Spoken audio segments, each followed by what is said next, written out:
Hi friends, आप लोग कैसे हैं। आपका अपना चैनल साहिल एजुकेशन पॉइंट में आपका स्वागत है। आज हम लोग कहानी सुनेंगे भगवान पर भरोसा। चलिए दोस्तों, हम लोग शुरू करें। एक व्यक्ति की नई नई शादी हुई और वो अपनी पत्नी के साथ वापिस आ रहे थे।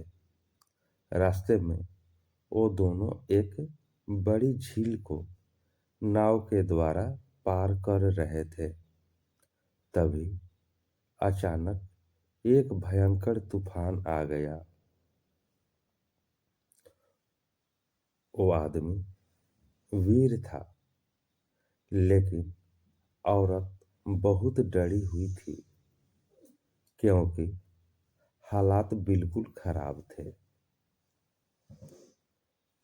नाव बहुत छोटी थी और तूफान वास्तव में भयंकर था और दोनों किसी भी समय डूब सकते थे। लेकिन वो आदमी चुपचाप, निश्चल और शांत बैठा था, जैसे कि कुछ नहीं होने वाला।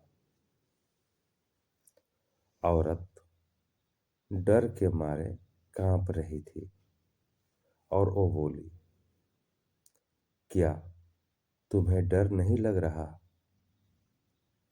यह हमारे जीवन का आखिरी क्षण हो सकता है। ऐसा नहीं लगता कि हम दूसरे किनारे पर कभी पहुंच भी पाएंगे।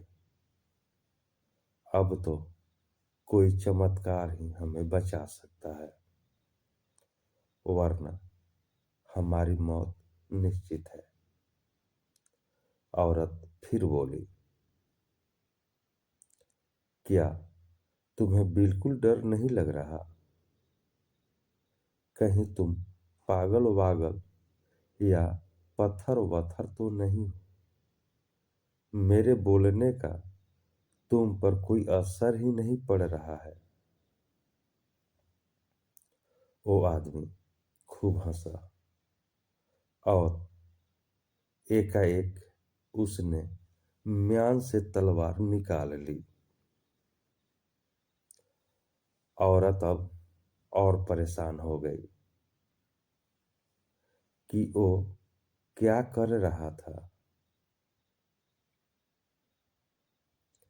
तब वो उस तलवार को उस औरत की गर्दन के पास ले आया, इतना पास कि उसकी गर्दन और तलवार के बीच बिल्कुल कम फर्क बचा था, क्योंकि तलवार लगभग उसकी गर्दन को छू रही थी, लेकिन उसे मारने के विचार से नहीं। वो अपनी पत्नी से बोला, क्या तुम्हें डर लग रहा है? पत्नी खूब हंसी और बोली, जब तलवार तुम्हारे हाथ में है तो मुझे क्या डर। मैं जानती हूं कि तुम मुझे बहुत प्यार करते हो।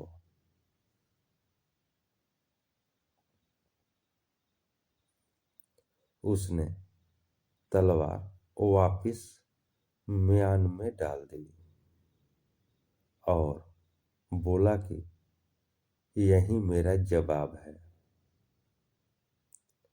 मैं जानता हूं कि भगवान मुझे बहुत प्यार करते हैं और ये तूफान उनके हाथ में है। इसलिए जो भी होगा अच्छा ही होगा। अगर हम बच गए तो भी अच्छा, और अगर नहीं बचे तो भी अच्छा, क्योंकि सब कुछ उस परमात्मा के हाथ में है और वो कभी कुछ भी गलत नहीं कर सकते। लक्ष्मीकांत वो जो भी करेंगे हमारे भले के लिए करेंगे। इस कहानी से सीख मिलती है कि हमें हमेशा विश्वास बनाए रखना चाहिए और व्यक्ति को हमेशा उस परम पिता परमात्मा पर विश्वास रखना चाहिए जो हमें जन्म दिया है और हमारे पूरे जीवन की रक्षा की जिम्मेदारी उन्हीं की है। हम लोग उनके विधान के विरुद्ध कुछ भी नहीं कर सकते। दोस्तों, सदैव प्रश्न रहिए, जो प्राप्त है पर्याप्त है।